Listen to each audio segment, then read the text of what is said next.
video, we are going to speak about some myth people they carry on and they speak around in the internet and YouTube, etc.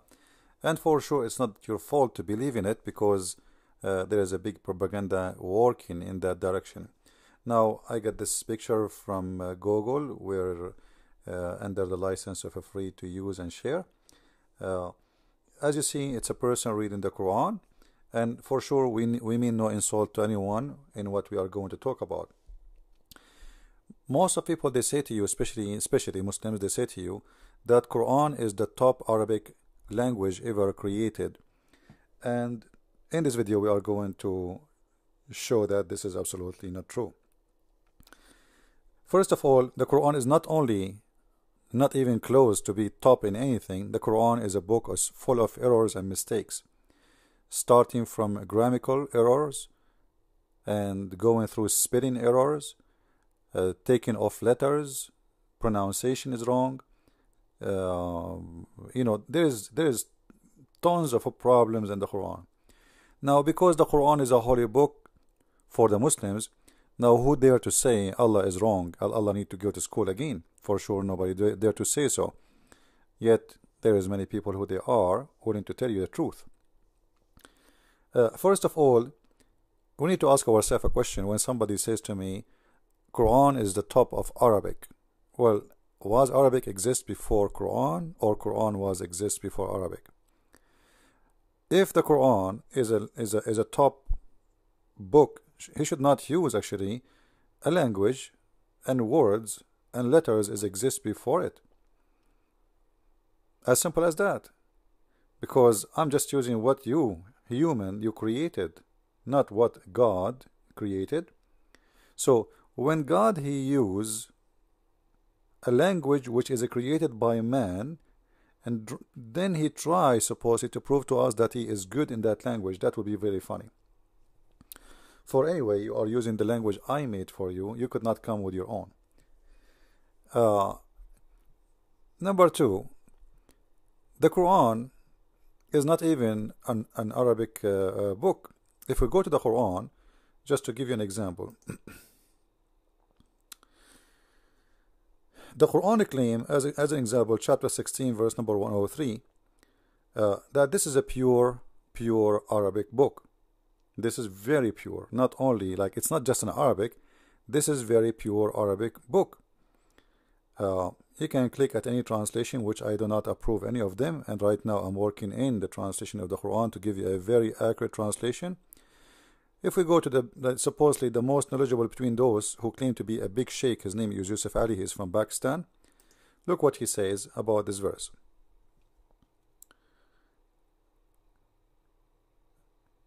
I apologize, my computer is slow. Alright.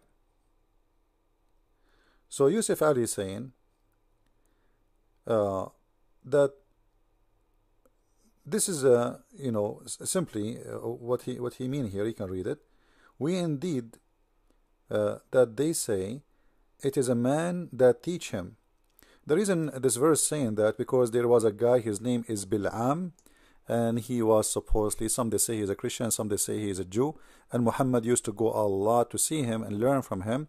So people, they said to him, you know what you are telling us is what you learn from Balaam. We saw you. You keep going there, listening to him, because he keep reading his book loud. So Allah supposedly made a verse here saying to them, well, you know what, the tongue of him, which means Balaam, is a foreign, because this guy is not even an Arab. But this is a pure and a clear Arabic. And I find this is very funny proof that this is not Muhammad copying from others, because first of all, well, the one you are talking to is an Arab too, and they know if this guy is a foreign, he speak Arabic or not. So the accusation will not make sense if you don't speak Arabic at all. Correct? Secondly, if Muhammad is going to him always, why Muhammad going to him if this guy don't speak Arabic? And why Muhammad he listen to him if he do not know Arabic?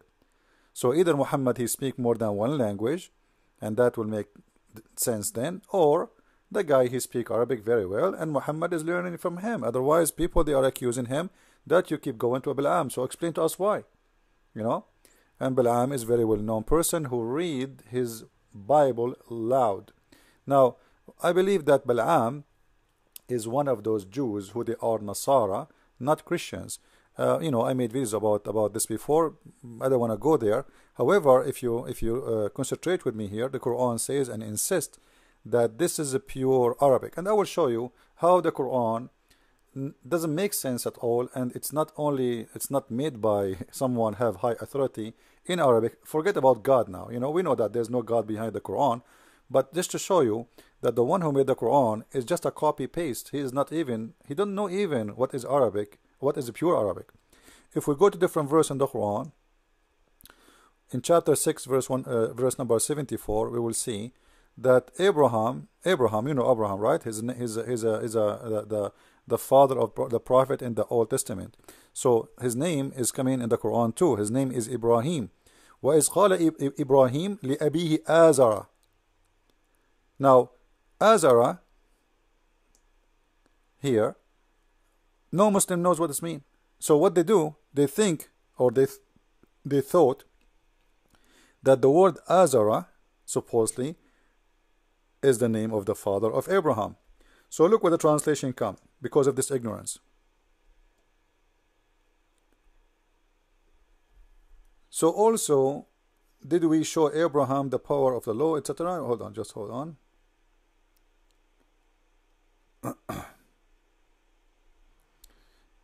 You know, when my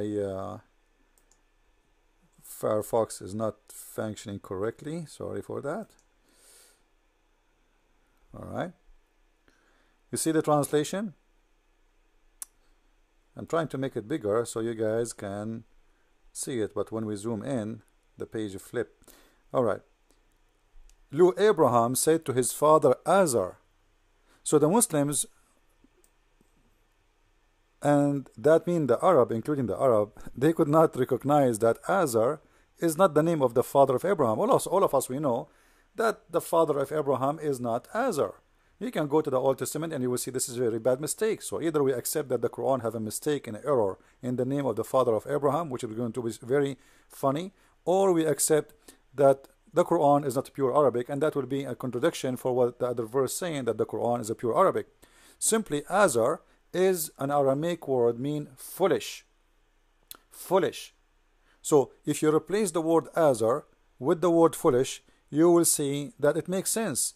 He's saying to him, foolish, are you going to take idols as God? That makes sense, right? But he said to his father Azar. What do you mean he said to his father Azar? He have two fathers. Why you want to name his father? He have one father. Imagine I say, and he said to his father James. His father James, like there is other father. Either you use the word father, and that there's no need to say the name, or you say the name, and then there is no need to use the word father, because for sure we will know that this is his father. So his father Azar, because simply he said to him foolish, because Muhammad, the old Quran simply was written in a merged book, which is contain Aramaic and Arabic. It's a newborn baby of two languages.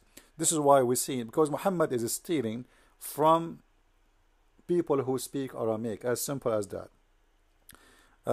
So he's copying the story, and he do not know what Azar mean. Muhammad himself do not know what Azar mean. They told him this is what happened. He told his father Azar. So Muhammad put it in the Quran. Muhammad and Abraham said to his father Azar. But do Muhammad know what Azar mean? He do not know.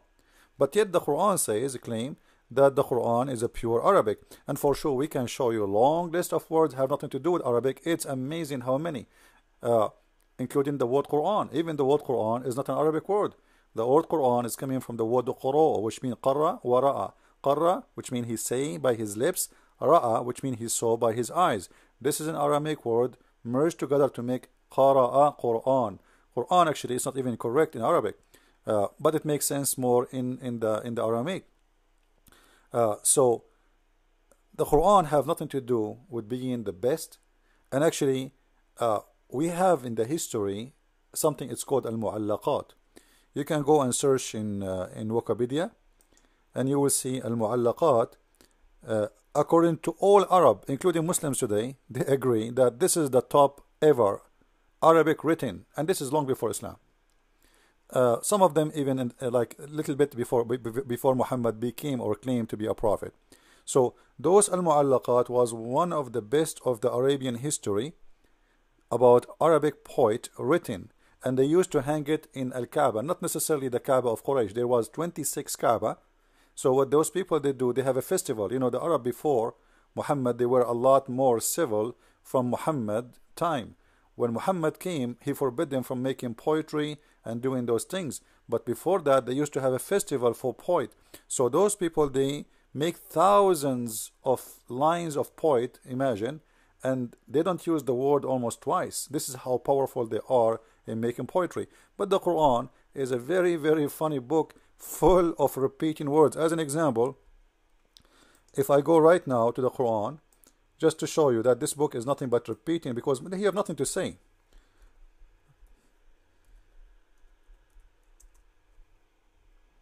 Look, this is the same verse exactly in front of you. Same verse. I'm not talking about same word now. The same verse, the same verse. Look, look, look. Look.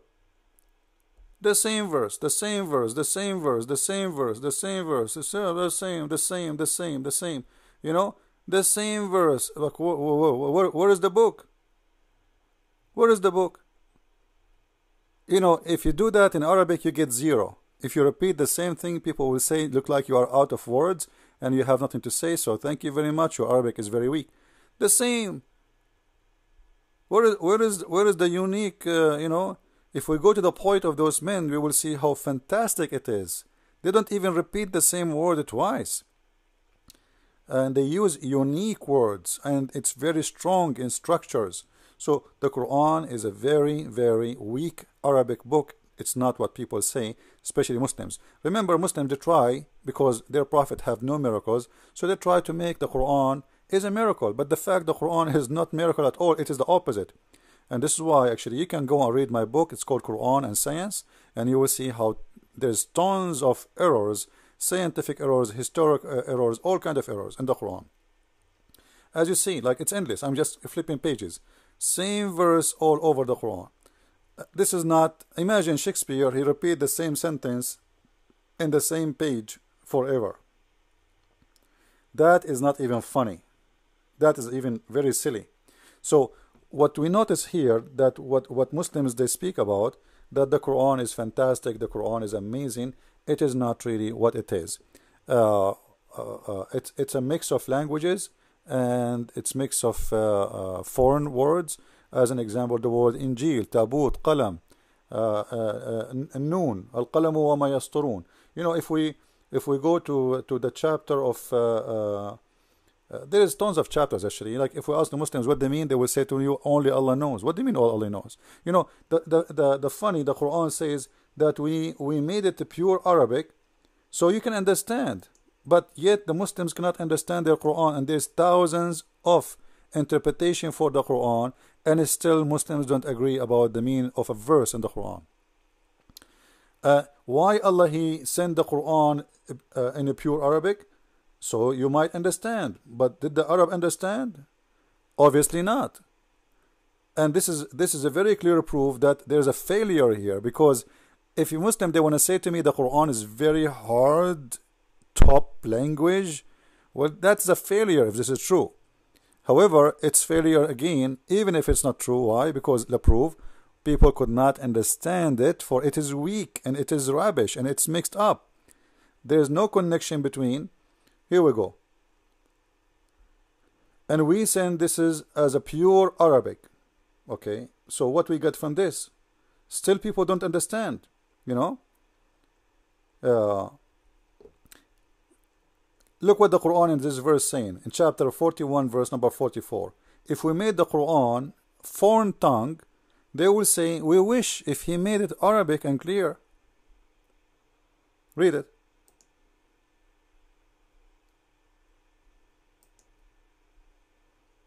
Alright?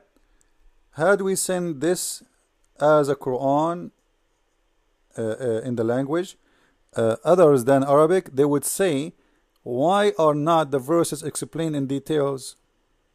Alright? So if Allah sent it in foreign language, they will not understand. So he had to send it in Arabic. And supposedly Arabic will make them understand, but still they could not understand. And until now, the Muslims cannot understand the Quran. And there's tons of verses, they have no idea what it's mean. And actually, even the Quran itself says that there is a big part of the Quran nobody understand. But yet we just saw the Quran saying that this is a book, we send it in clear details to make it clear. But the Quran confirm that there is a huge part of the Quran nobody knows what they mean, save Allah. Alright? And this is the verse in front of you, chapter 3, verse number 7. So the Quran is so powerful to the point nobody understand it, and that amazing power and amazing powerful book. That is very funny and very weird. Imagine I write a book and you buy it from me. You go to Amazon, you purchase my book, and then you send me a review says your book is amazing to the point I could not understand anything. That's really amazing, isn't it? So obviously they could not understand the book, and the book is very confusing. And not only people at that time noticed, even the one who was writing the Quran, he said, well, you know what? There's a big part of the Quran nobody knows what it's mean, and its meaning is hiding, as he translates here in the Quran. What its mean is hiding? I thought the Quran is to teach us. What do you mean that this book have a lot of things is hard to understand? And those things which are very hard to understand and nobody understand, and by the way, it says, and nobody understands save Allah. Nobody understand them save Allah. So what the point of sending the no one, read me, but no one knows its hiding meaning except Allah. This is very simple reason to say, I mean, the reason of this to say, because Muhammad was stealing from others and copying from others, so he do not know what they mean. So don't ask me. I have no idea. Like, hey, Prophet, what Azar mean? I don't know. Only Allah knows. So he come with this story of only Allah knows because simply he do not know what is the real meaning, for he is copying it from others. And this is a different story. Maybe we can talk about it in our coming Arabic class. Please subscribe to our channel. Don't forget to subscribe, inform your friends.